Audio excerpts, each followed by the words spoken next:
반갑습니다. 인사 올리겠습니다.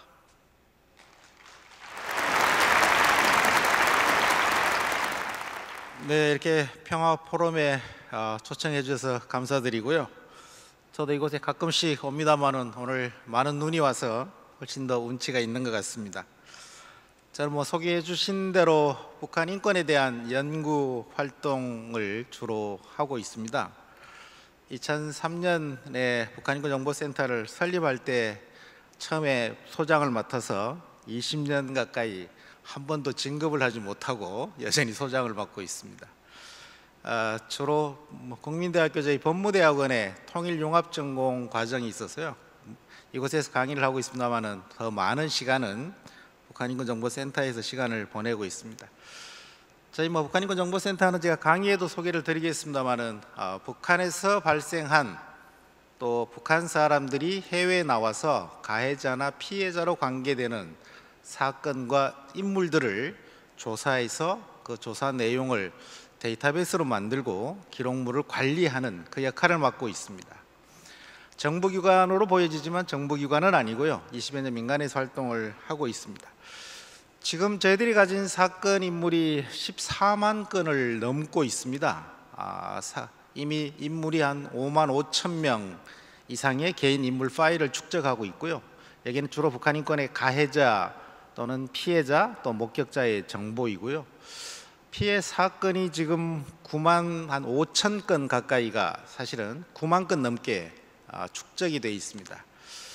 9만여 건이면 상당히 많다고 느껴지지만 감이 잘 안 오실 텐데요.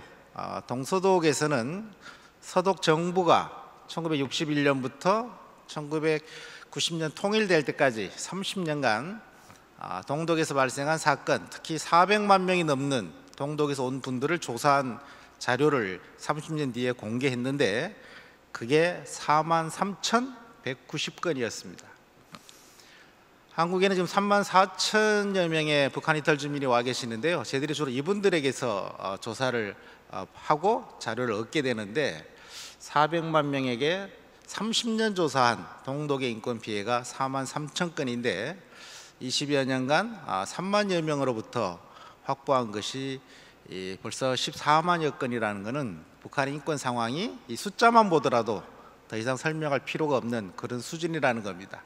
조사 범위와 대상이 약간 차이가 있다 해도 북한이 얼마나 최악의 인권 상황인지를 보여주는 것이고요. 오늘 제 강의는 이러한 상황 속에서 과연 우리 대한민국 정부는 어떤 역할을 해왔는가, 그리고 무엇을 우리 정부와 우리 평화포럼에 계시는 저희들이 함께 해야 하는가, 이런 부분들을 좀 나누려고 합니다. 사실 우리 대한민국에서 북한 인권이라고 하면 좀 독특한 영역에 있습니다. 제가 앞에 강의도 듣고 있었습니다만은 사실 우리 진보 보수 진영 간의 갈등이 상당히 심한 상태에 있죠. 어떤 나라라도 그것이 없을 수는 없습니다만은 우리가 좀 갈등의 폭이 심한 그 경우에 속한다 그럽니다. 근데 그 중에서도 우리 진보 보수를 나누는 여러 가지 기준이 있지만 대한민국에서는 그런 학술적 기준이 큰 의미가 없습니다. 왜냐하면 대한민국에서는 북한 인권을 어떻게 생각하십니까? 이 질문만 해보면 단번에 그걸 진보 보수로 획일화된 기준으로 나누곤 하거든요. 북한 인권에 관심 있고 그것을 마음 아파하고 거기에 일정한 노력이나 도움이라도 주면 그건 보수라고 칭해버리는 것이고요. 그렇지 않은 경우는 진보라고 칭해지는 독특한 문화를 갖고 있습니다. 이것만 가지고 확인하기 어렵다면 하나의 질문을 더 던지죠. 대북 인도적 지원에 대해서 어떻게 생각하십니까? 인도적 지원이라는 말 그 자체에 거부하거나 그것을 반대할 수 있는 사람은 없음에도 불구하고 실제 대한민국에서는 거기에 적극적이고 찬성의 의미를 가지면 이렇게 분류하고, 거기에 대해서 모니터링이 중요하고 이런 식의 의견을 가지면 반대로 분류해버리는 그런 독특한 문화를 갖고 있는 이런 상황인데요. 그래서 역대 우리 정부에서 북한 인권 정책도 상당히 갈짓자 흐름을 보여왔습니다. 지금 제가 인권 정책의 기본적 원칙이라고 3가지를 명시해 놓았는데요. 이것은 인권에 대한 어떤 교과서에서나 누구나 다 하고 있는 이야기입니다. 인권에 대해서만큼은 정치적인 군사적인 안보의 상황에 고려 없이 일관되게 지속적으로 보편적 관점을 갖고 정책을 입안하고 시행해야 된다, 이런 말이지 않습니까? 이거 모든 교과서에 대해 명시되어 있는 상황입니다. 인권은 보편적이다. 그리고 일관성 있게 정치적 고려 없이 사실은 인도적 관점에서 진행해야 한다라고 말하고 있지만, 실제 대한민국에서의 북한 인권 문제는 전혀 그렇지 않았습니다. 단적인 예로 유엔에서 2003년도부터 북한 인권을 개선하라고 하는 결의안을 매년 통과시켜 왔습니다. 2003년에는 유엔 인권위원회에서 그 당시 통과시켰고요. 2005년부터는 남북한이 함께 가입되어 있는 유엔 총회에서 지금까지 한 해도 거르지 않고 북한 인권을 개선하라는 결의안을 유엔 총회가 채택하고 있어요. 근데 이 총회 결의안에 대해서 2005년 첫 해 대한민국 정부는 불참했습니다. 투표에 참여하지 않았습니다. 그 다음에 기권했습니다. 또 기권하고요. 근데 그 다음에는 무슨 이유인지 찬성을 했습니다. 또 그 다음에 다시 기권했습니다. 이명박 정부가 들어선 2008년부터는 어떤 정부가 바뀌었어도 이 총회 결의안에 찬성 투표는 하고 있습니다. 그런데 이명박 정부 들어온 이후부터는 그 총회 결의안을 채택하려면 먼저 공동 제안국으로 제안을 해야 됩니다. 한국 정부도 그 2008년부터 2009년부터는 공동 제안국으로 참여를 했지만 2019년, 20년 이 시점 문재인 정부에서는 공동 제안국 명단에서 다시 빠졌습니다. 여러분도 예상하시는 것처럼 금년도에 유엔 총회에서는 한국 정부가 다시 공동 제안국가로 참여했습니다. 불참하다가 기권을 하다가 참여하다가 또 참여하지 않다가 공동 제안국에 참여하다가 참여하지 않다가 또 참여하다가, 이게 무슨 말입니까? 대한민국 정부 스스로 북한의 인권 문제를 정치화했다라는 비판으로부터 자유로울 수 없다는 것입니다. 물론 앞에 강의에서도 여러 번 나왔습니다마는 이 북한의 인권 문제는 한반도 평화와도 관련이 있고, 실제적으로 이 남북한이 통일되기 전에 획기적으로 인권 문제를 개선하는 것은 대단히 어려울 거다, 어쩌면 거의 불가능할 거다라는 게 일반적인 평가입니다. 왜? 북한 체제와 관계가 있다는 것이죠. 하지만 대한민국 정부가 이 북한 인권 원칙에서 정한 것을 일관되게 추진했다면 아마 북한 인권 상황은 지금보다는 나아졌을 겁니다. 또 앞으로도 어떤 정부에서도 인권 정책의 원칙을 준수한다면 지금보다 더 좋은 효과를 가져올 거다라는 것이고요. 여러 가지 남북한의 정치 군사적 고려를 안 할 수는 없지만 이런 부분에 다른 정책에 비해서 일관성을 요구하는 것이 필요하고, 그래야 실질적 효과를 거둘 수 있다고 하는 것입니다. 저는 좀 새로운 제안들을 계속해서 하고 있는데요. 아마 역대 정부가 다양한 인권 정책을 좀 더 적극적이고 좀 소극적이고, 어떤 경우에는 오히려 북한 인권 문제를 회피하거나 좀 피하고 싶었던 그런 정부도 있었지만, 지금까지의 정부가 써왔던 북한 인권 정책을 계속한다면 좀 더 적극적이고 좀 더 열심히 한다고 해도 북한 인권 문제를 근본적으로 개선하기는 대단히 어려울 거라는 생각을 갖고 있습니다. 적어도 지금의 정책과는 상당히 다른 패러다임의 전환이라고 하는 그런 표현을 쓸 수 있을 정도로 달라져야 한다는 것이거든요. 이건 남북관계도 마찬가지입니다. 지금까지 남북관계는 50년대, 70년대, 80년대 우리는 단절된 경쟁의 시대를 겪어왔습니다. 남북한이 완전히 단절된 상태에서 체제 경쟁을 했다는 이런 의미이죠. 그것이 90년대 우리 전 세계가 대탕트의 시대를 맞이하면서 남북관계도 정상회담이 이루어지고 새로운 화해 또는 교류와 왕래의 시대를 맞았습니다. 하지만 이거는 제한적 왕래였거든요. 우리가 북한에 가려고 하면 북한 당국의 승인을 받아야 하고 남한 당국의 승인도 동시에 받아야만 가능했습니다. 우리가 세계 여러 나라를 다 다니고 있지만 입국하는 국가의 승인을 받는 것이지 출국하는 대한민국의 승인을 받는 경우는 없지 않습니까? 결국 국가가, 정부가 승인하고 허용하고 통로를 열어주는 경우에만 가능했다는 것입니다. 저는 이런 제한된 교류와 협력의 방식으로는 북한의 인권 문제나 남북 간의 획기적인 관계나 특히 지금 저희들이 바로 해결해야 되는 이산가족, 납북자, 국군 포로, 비전향 장기수, 국내에 와 계시는 북한 이탈 주민 중에서도 이유가 어떠하든 북한으로 돌아가겠다는 분도 있습니다. 또 우리 국민 지금도 6명 또는 더 많은 인원이 북한에 10여 년째 억류돼서 돌아오지 못하고 있습니다. 이분들 문제 해결하려면 현재의 한국 정부의 접근 방식으로는 불가능할 거다라는 생각을 갖고 있습니다. 저는 좀 더 우리가 획기적으로 결국 한반도의 통일은 한반도에 살고 있는 사람들이 자유롭게 양측을 방문할 수 있고 거주할 수 있고 교류할 수 있어야 된다는 것이죠. 저는 자유로운 왕래, 자유로운 이주를 우리 헌법에 명시된 대한민국 헌법에 대한민국 국민은 누구나 거주 유지의 자유가 있고 그 헌법은 북한 지역에도 적용되는 것입니다. 물론 북한의 헌법에도 거의 유사한 항목을 갖고 있습니다. 저는 이러한 헌법적 조항과 세계 인권선언에서 이야기하는 가족권, 가족의 재결합권은 어떤 인권보다도 앞서야 하는 것으로 정리가 되어 있습니다. 이런 것들을 원용해서 대한민국 정부가 선제적으로라도 우리 남북한 주민들의 국가의 이 제한적인 그런 승인하고는 차원이 다른 수준의 자유로운 왕래와 교류를 선언하고 실천해 주기를 바라는 마음입니다.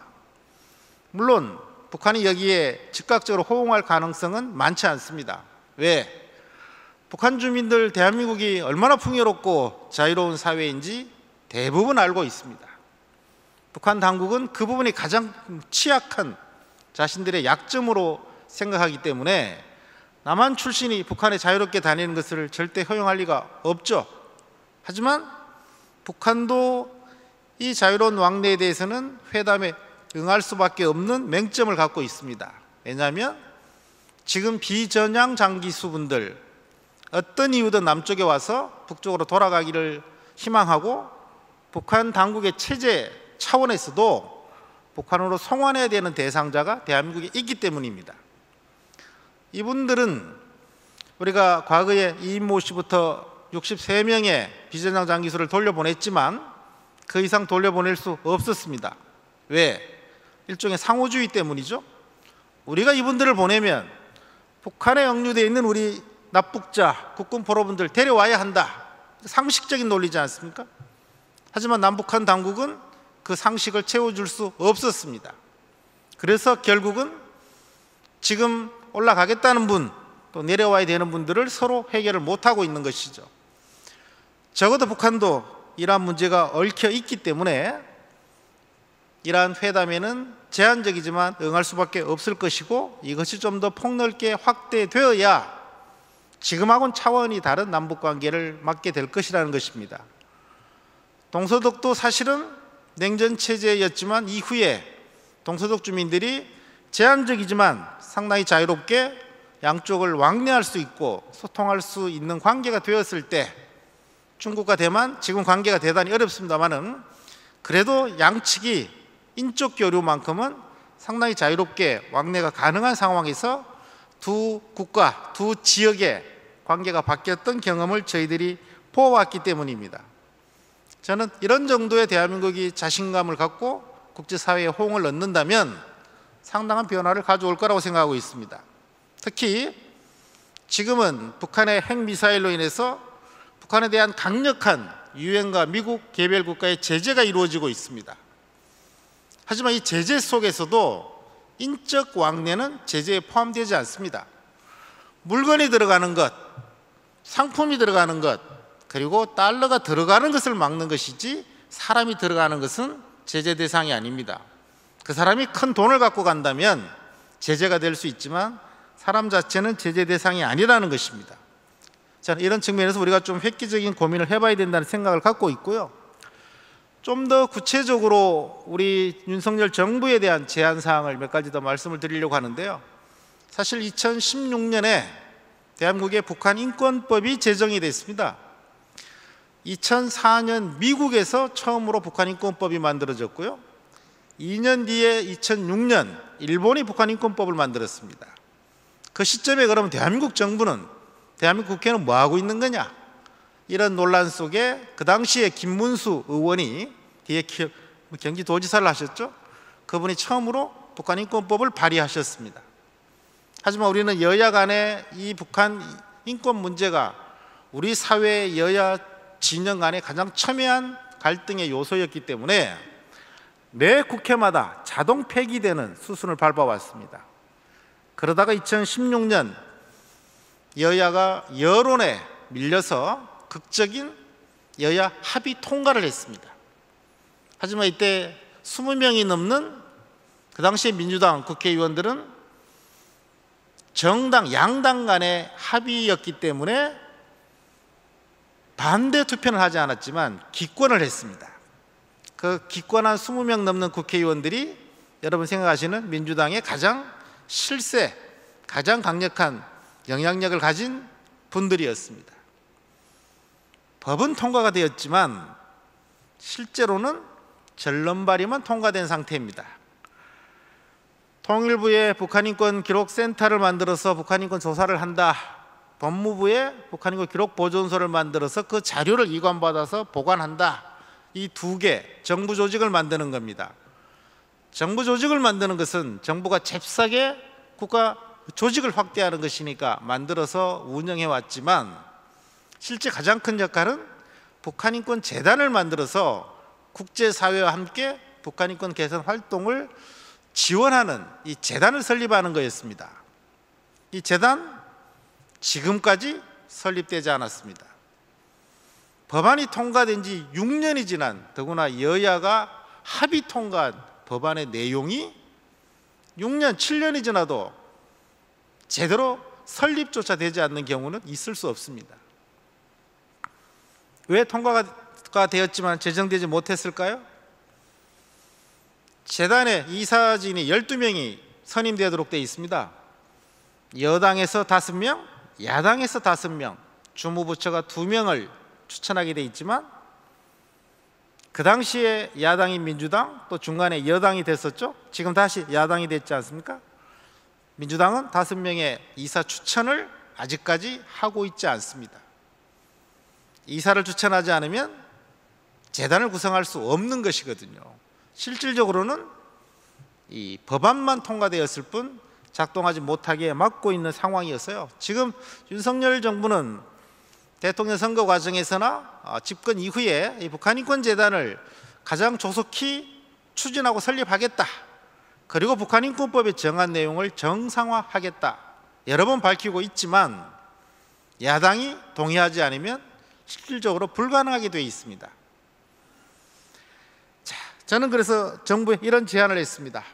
대부분의 우리 정부위원회는요, 그 위원들을 주무부처 장관이 추천을 합니다. 극히 예외적으로는 교섭단체가 추천을 하지만 기본적으로 정부가 추천하기 때문에 이 각 교섭단체에 준 재단 이사진의 추천권을 주무부처 장관에게 추천하도록 법안을 바꿔달라고 요구하는 것입니다. 그러면 지금 윤석열 정부가 집권했을 시기에는 자신들이 추천하는 12명으로 모두 이사진을 구성하면 되는 거 아닙니까? 다음에 민주당이 집권하면 역시 민주당에서 12명을 추천해서 자신들의 책임 있는 역할을 수행하면 되는 것이죠. 지금과 같은 방식이라면 20년이 지나도 아마 이게 만들어지기 어려울 겁니다. 저는 그런 상황들을 요구하고 있는 것이고요. 또 우리 대북전단 금지법이라는 게 만들어져서 일종의 김여정 하명법으로 알려진 이 법안이죠. 북한에서 대북전단에 대한 강력한 항의 직후에 우리 정부가 이 발의를 해서 결국 통과된 법안인데 이러한 부분들도 독소조항이 포함이 되어 있기 때문에 일정 부분 개정을 해야 한다는 것이고요. 북한인권 대사도 임명하게 돼 있었습니다. 하지만 문재인 정부 5년간 임명하지 않았습니다. 이번 윤석열 정부에서 고려대 이신화 교수를 북한인권 대사로 이번에 임명을 해서 적극적인 활동을 하고 계시는데요.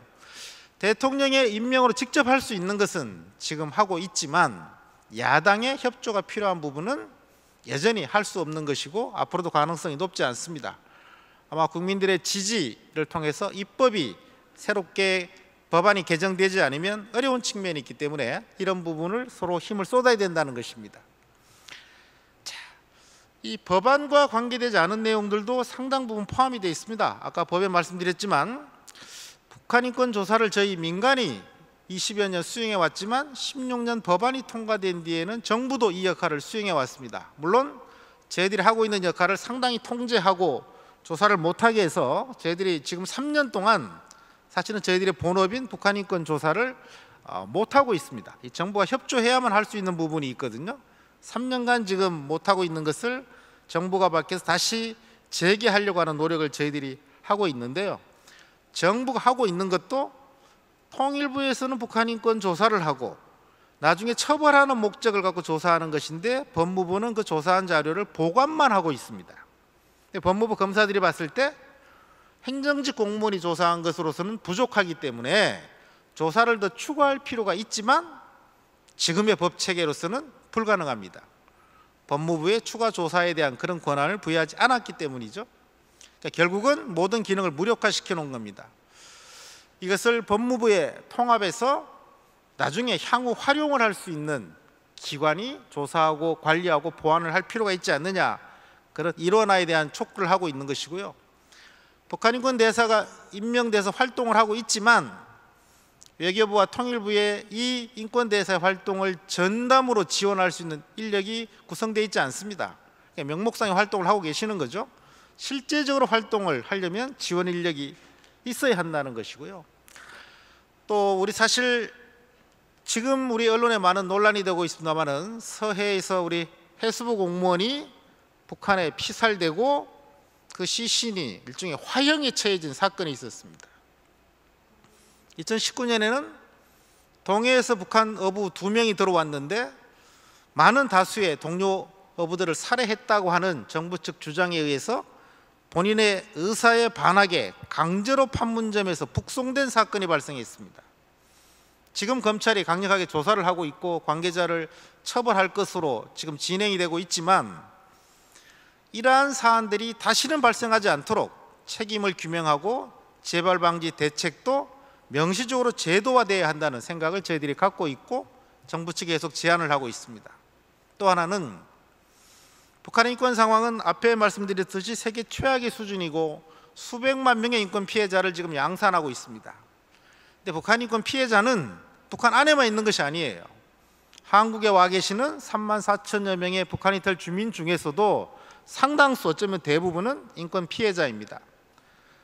뒤에 우리 북한 이탈 주민께서 증언을 하시겠지만 지금 국내에 와 계시는 북한 이탈 주민 중에 북한에서 고문, 장기 구금, 탈출 과정에서 여성들의 성적인 이 피해, 이 부분들을 통일되면 구제하는 것이 아니고 지금 대한민국 정부가 선제적으로 보호하고 지원하고 보상을 해야 한다는 것입니다. 통일되면 북한 당국에게 책임을 묻는 것은 사후적 조치일 뿐이죠. 대한민국 정부가 통일을 지향하고 북한 주민도 대한민국 헌법상의 보호 대상이라면 더구나 대한민국 영내에 들어와서 대한민국 정부가 관할권을 갖고 있는 사안이라면 이들에 대한 보호 조치를 선제적으로 취해야 한다는 것이 저희들이 제안하는 것입니다. 또 북한도 저희들이 여러 번 북한을 방문해서 북한 당국자들과 대화를 해보면요, 북한 내 관료들도 국제사회에서 일부러 욕을 먹고 비난받으려고 애를 쓰지는 않습니다. 북한 체제를 유지하기 위해서 자신이 맡은 보직이 있고 거기서 살아야 하기 때문에 인권 가해자를 하고 있는 역할 측면도 상당히 많습니다. 과학적인 기법으로 수사할 수 있도록 알려주고 그런 기자재를 제공해주고 신문 기법을 다양하게 학습을 하게 된다면 북한의 보위부 요원들도 고문하거나 가혹행위를 훨씬 더 줄일 수 있습니다. 또 고문하면 왜 안 되는 것인지, 왜 인권이 중요한 것인지, 인권이 왜 보호돼야 하는 것인지를 체계적으로 외부 세계에 나와서 학습을 한다면 상당 부분 달라질 수 있습니다. 북한의 보위부에 인민보안원에 군대에 있는 사람들은 그런 교육을 받아본 적이 없습니다. 요즘에 약간씩의 교육이 이루어지지만 관행적으로 일제시대 때부터 학습되어 오고 관행적으로 해오던 고문과 가혹행위는 그러한 과정을 끊어내려면 이러한 것을 교육시켜 줘야 되는데, 이러한 것을 하려면 남북한의 인권 대화, 기술 협력 이런 부분이 선행이 돼야 하는 것이거든요.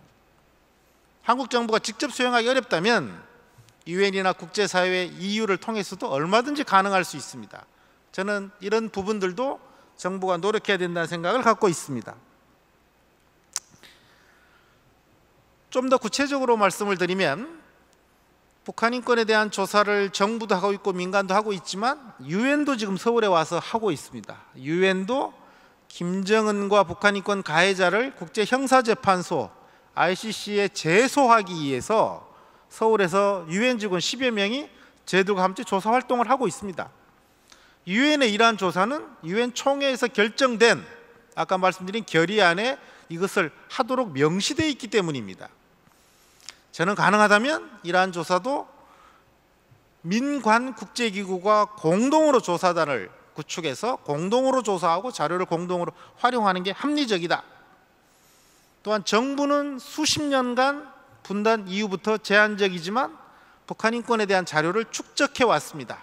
물론 정보기관, 군의 시설 이런 곳에서 축적돼 있겠지만 이러한 자료들이 국제사회와 민간의 북한 인권 개선 활동에도 또 연구자들에게도 제공될 수 있는 그러한 지침과 제도가 만들어져야 한다는 것입니다. 또 북한 인권 기록물은 북한에서 발생한 사건이고 북한 안에 있는 개인의 정보가 포함되어 있기 때문에요, 이건 매우 민감한 정보여서 사실 북한이 굉장히 해커나 이런 것들을 통해서 탐을 내는 자료이기도 합니다. 그래서 이 자료의 관리 체계도 국가 기관에 준하는 정도로 엄격한 지원이 이루어져야 되기 때문에 아마 이런 부분에 있어서도 정부가 지원을 해야 한다는 것이고요. 앞전에 우리 2019년 동해안 어부 2명 강제 송환한 것을 저희들이 강력하게 정부에게 항의하고 검찰에 사실은 고발 조치까지 했습니다. 왜? 정부의 발표로는 이제까지 대한민국 정부가 만들어진 직후부터 지금까지 북한 사람이 남한으로 왔을 때 본인이 북한으로 돌아가지 않겠다면 단 한 명도 북한으로 돌려보낸 적이 없었습니다. 정부 발표는 2019년 동해안 어부가 2명이 최초라고 이야기하고 있습니다. 저희들이 보기에는 그 앞전에도 있었을 가능성이 상당히 농후합니다. 저는 그래서 대한민국 정부가 대한민국 안에 들어온 분들을 북한으로 보낸 것들에 대해서 모두 진상을 확인하고 규명할 필요가 있다는 것이고요. 앞으로는 어떤 경우든 대한민국에 들어온 북한 주민이 북한으로 돌아가려고 할 때 풍랑을 맞아서 왔을 수도 있고, 그렇죠? 배에서 방향을 잘못 잡아서 왔을 수도 있고 그런 경우 있지 않습니까? 이런 경우 인도적으로 북한으로 보내주는 것인데, 그런 경우에도 정말 이 사람들이 진정한 의사인지를 지금은 정부의 밀실에서 몇 명만 참여하지만 북한 주민 송환 심의위원회와 같은 것을 만들어서 정부기관이 아닌 객관적인 입장을 확인할 수 있는 사람들이 포함되는 위원회가 만들어져야 한다는 것이고요. 지금 6명 또는 10여 명이 북한에 우리 민간인이 억류되어 있습니다. 미국인도 억류된 적 있고 캐나다 분도 억류된 적 있지 않습니까? 미국과 캐나다는 미국의 전직 대통령이 캐나다의 전직 총리가 직접 평양을 방문해서 이들을 본국으로 모셔갔습니다. 대한민국 훨씬 많은 인원이 지금도 억류되어 있지만 우리 2번, 3번 이상의 정상회담을 했고 우리 대통령이 평양을 방문했지만 그런 부분에 대한 구체적인 논의 단 한 명도 지금까지 데려오지 않았습니다. 대한민국 정부와 대통령은 국민의 생명과 안전을 보호하는 것이 제1의 사명입니다. 대통령 선서에도 나와 있는 상황이죠. 자국민이 분단국가에서 자국민이 북한에 억류되어 있는데 자국의 대통령이 평양을 방문했다면 저는 가장 1순위는 억류된 자국민을 보호하고 본국으로 송환하는 것이라 생각합니다. 이 부분에 대해서 현 정부는 좀 더 적극적이고 제복억류국민송환위원회와 같은 것을 만들어서 이분들을 모셔와야 한다는 것입니다. 제가 마지막 관심 갖는 사항은 홀로코스트 뮤지엄 우리 전 세계에 있지 않습니까? 저는 북한 인권 뮤지엄, 박물관, 기록관 대한민국이든 전 세계 어느 곳도 단 한 곳도 없습니다. 정부 차원에서든 민간 차원에서든 북한 인권 박물관 설립해서 많은 사람들이 방문하고 이 북한 인권의 실상을 정확하게 이해하도록 도와줘야 된다는 것입니다. 제가 있는 북한 인권 정보센터에 이런 준비를 하고 있습니다만은 대부분의 박물관은 사안이 종료된 뒤에 만들어지는 것이 상식이지만 북한 인권은 언제 종료될지 알 수 없는 노릇입니다. 종료된 뒤에 기록을 축적하고 많은 사람들에게 알리고 교육하고 재발되지 않는 효과를 누리겠다면 그것은 언제 가능할지 모르기 때문에 살아서 움직이는 박물관, 지금 진행되고 있지만 이것을 막기 위한 노력의 일환으로 저는 박물관 설립이 필요하다고 생각하는 사람입니다. 제가 제한된 시간 때문에 더 충분하게 말씀 못 드린 부분이 있습니다만은 이 부분은 뒤에 토론 시간에 다시 한번 여러분들의 의견도 듣고 토론자분들의 질문을 통해서 보완해서 설명을 드리도록 하겠습니다. 네, 다시 한번 우리 평화포럼에 초청해 주셔서 감사드리고요. 뒤에 다시 뵙겠습니다. 고맙습니다.